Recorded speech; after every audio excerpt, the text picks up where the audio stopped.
हर हर महादेव। जय शिव शंकर। भगवान भोलेनाथ आप सभी की मनोकामना पूर्ण करें। आज है अक्षय तृतीया। आइए अक्षय तृतीया की 7 पौराणिक कथाएं सुनते हैं।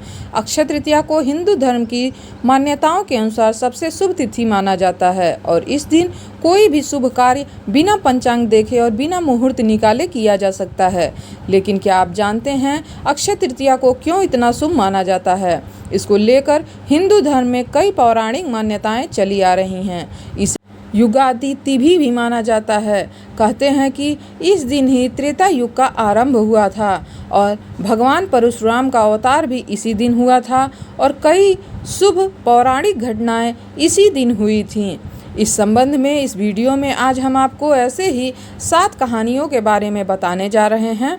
अक्षय तृतीया पर भगवान परशुराम का सर्वप्रथम अवतार हुआ था। पौराणिक मान्यताओं के अनुसार अक्षय तृतीया के दिन ही भगवान श्री हरि विष्णु के छठे अवतार परशुराम जी का प्राकट्य हुआ था। ब्राह्मण होते हुए ये स्वभाव से काफ़ी आक्रामक और गुस्से वाले माने जाते हैं। इनके अंदर ब्राह्मण होते हुए भी क्षत्रियों वाले गुण मौजूद थे। अक्षय तृतीया का संबंध कृष्ण सुदामा के संबंध कहते हैं कि जिस दिन सुदामा अपने मित्र भगवान श्री कृष्ण से मिलने गए थे उस दिन अक्षय तृतीया तिथि सुदामा के पास कृष्ण भी भेंट करने के लिए चावल के मात्र कुछ मुट्ठी भर दाने लेकर के गए थे, जिन्हें उन्होंने श्री कृष्ण के चरणों में अर्पित कर दिया। उनके इस भाव के कारण कान्हा ने उनकी झोपड़ी को महल में बदल दिया था। इस तरह सुदामा जी को भी इस दिन अक्षय निधि की प्राप्त हुई थी और अक्षय तृतीया पर युधिष्ठिर को मिला था अक्षय पात्र। कथाओं के अनुसार अक्षय तृतीया पर ही युधिष्ठिर को कृष्ण ने अक्षय पात्र दिया था। इस पात्र की यह विशेषता थी कि इसका भोजन कभी समाप्त ही नहीं होता था। इसी पात्र की सहायता से युधिष्ठिर अपने राज्य के भूखे और गरीब लोगों को भोजन भी उपलब्ध कराते थे। भविष्य पुराण में अक्षय पात्र का संबंध मनुष्य के दान धर्म से बताया गया है। अक्षय तृतीया पर महाभारत लिखने की शुरुआत हुई थी। अक्षय तृतीया के दिन से ही महर्षि वेद व्यास जी ने महाभारत की कथा को सुनाना आरंभ किया था और गणेश जी ने इस कथा को लिखना आरंभ किया था।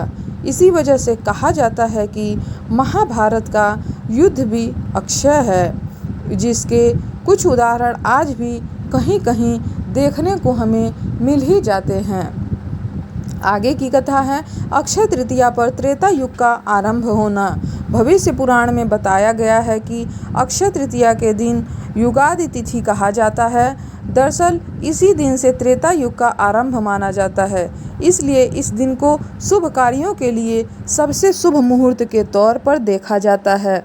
मान्यता है कि अक्षय तृतीया के दिन हम जो भी कार्य करते हैं उसमें हमें अक्षय फल की प्राप्ति होती है और वह पुण्य कभी समाप्त ही नहीं होता है।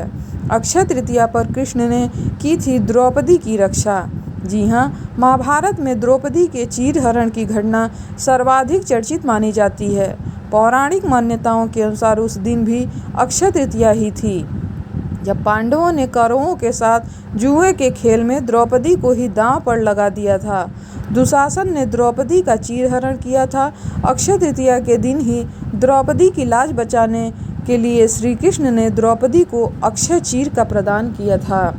भक्तों, अगली कथा है अक्षय तृतीया पर गंगा जी का धरती पर अवतरण।